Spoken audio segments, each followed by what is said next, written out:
What's up guys, Phantom here, back with episode 28 of my F1 2019 career mode, as we are going to circuit de Monaco for the Monaco Grand Prix for round 6 of season 2. We're here at the magical Circuit de Monaco for one of the most challenging qualifying sessions on the Formula One calendar. Who can add their name to the illustrious list of Monte Carlo pole sitters here today?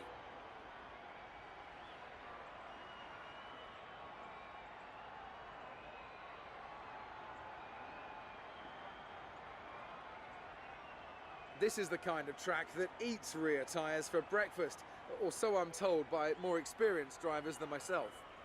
No matter how good a driver is at managing their throttle application to limit rear slip, they can't always overcome a car that's inherently bad at looking after its rear tyres. Here we have a lot of low-speed corner exits, which means a whole load of energy, heat and tyre wear. As we start out here in Q2, as we easily made it through Q1, as we did a Leclerc there and hit the wall there, but we are fine. We're not going to get a puncture in this game as we start our flying lap around here at the twisty circuit of Monaco. As we go to the end of the lap through the swimming pool section, try to take it as fast as you can without, hitting the wall and dying, as we lock up on the right front in the lower ass cast as we go through the final part and down the front curvy straight as we take provisional pole position in Q2, as we are 0.05 of a second quicker than Bottas. As we start out here in Q3 at the end of the session, as we go a little bit wide there, as we get a pretty good run through the final part of the last cast to start our final lap. Try to angle ourselves up to get the best turn in for Sandoval there, as we go through here and we go deep again, but we're able to keep it out of the wall there, which is the most important thing, as we come down to the start finish straight, and we are on pole position for the Monaco Grand Prix as our teammate Butler is in 4th, as Vettel and Hamilton split us, as Leclerc's is in 5th and Verstappen's in 6th, as we move on to the race.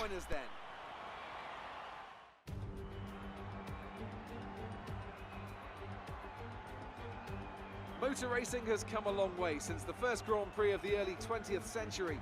We have faster cars, bigger circuits, highly trained drivers who've dedicated their lives to racing. But still, we return here. Still, it remains the most desired victory in Formula One. Still, we race the Monaco Grand Prix. We're on the French Riviera once more this weekend at the 2-mile-long Circuit de Monaco. The cars will climb around 40 metres up the hill, past the casino, and then descend downwards towards the harbour through Sector 2. It's a very short run from pole position to the first of the 19 corners at Sandoval, and don't expect to see much overtaking here today. Anthony Davidson is here once again for today's Grand Prix. So, let's briefly discuss Lewis Hamilton. As ever, the threat of unreliability is never far away, and indeed they'll be starting out of position today due to a power unit component change. So it's going to be a difficult task to move forward from there. But on the bright side, at least those fresh components can help them maintain the power they need to come through the pack. I expect to see them take a more aggressive approach today to make up for the compromised start.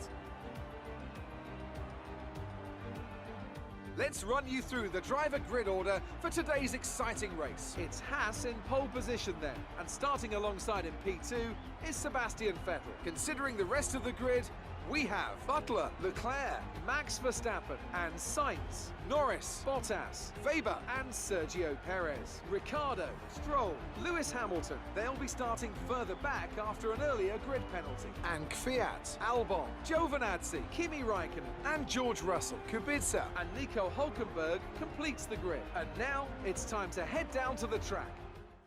As we sit here on the grid in the best possible positions you can at Monaco in P1, as the 5 lights are on and they're out, and we're going to immediately go over to cover off Vettel there to make sure we keep first position. We're going to go a little bit hesitant not to run into the wall there.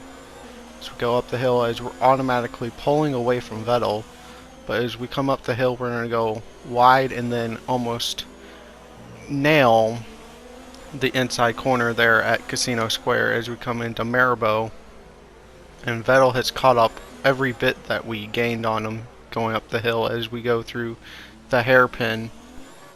As we cut to the next lap here at the hairpin, Sergio Perez will be out of the race as it looks like he has an engine failure going up the hill into the casino section as we come along at the end of lap 2, and we'll set the fastest laps of the race and overall of the entire field as we cut here to make our pit stop at lap 6 here as we cut a little bit of the chicane there as we make sure not to go too deep as we want to pull in right here and make sure not also to get a speeding penalty, which would be terrible for us, as we were about 3.5 seconds ahead of Vettel at the time. As perfectly for us, there's actually 2 groups there as it looks like we're going to split in between them both and we'll be out in clear air as we just saw Albon go past.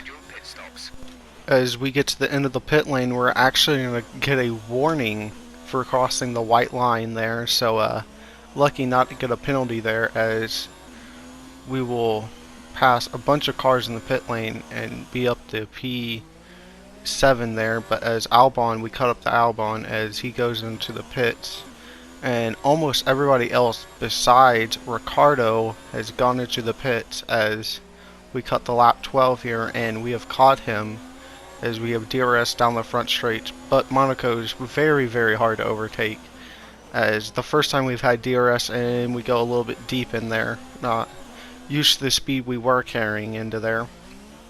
But we cut to the end of lap 13, we have overtaken him because he's gone to the pits.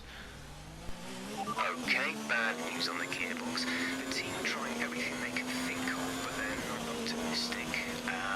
Just keep at it, do your best, that's all we can ask. As Monaco's the 6th race on the calendar, after this race we will get a brand new gearbox, but it seems it's going to barely hold up long enough for us to take the victory here, as Vettel and Verstappen have reeled us in because we've lost either 2nd or 3rd gear, and it's really hampering us through a lot of these low speed corners. But we will win the Monaco Grand Prix. Great job, you've done everything we wanted today.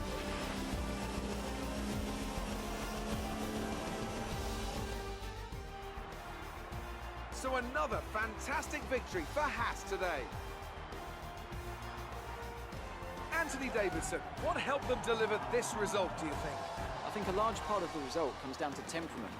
They were able to keep their heads when everyone around them was losing theirs, and that's allowed them to get the best out of the car, to maximise the strategy and to stay out of trouble.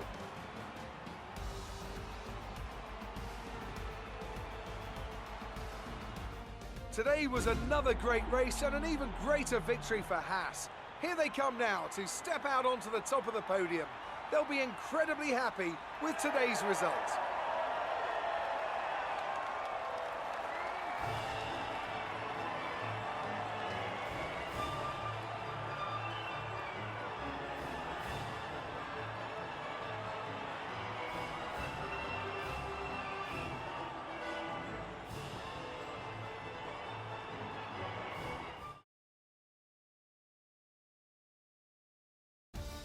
So let's review the updated driver's standings.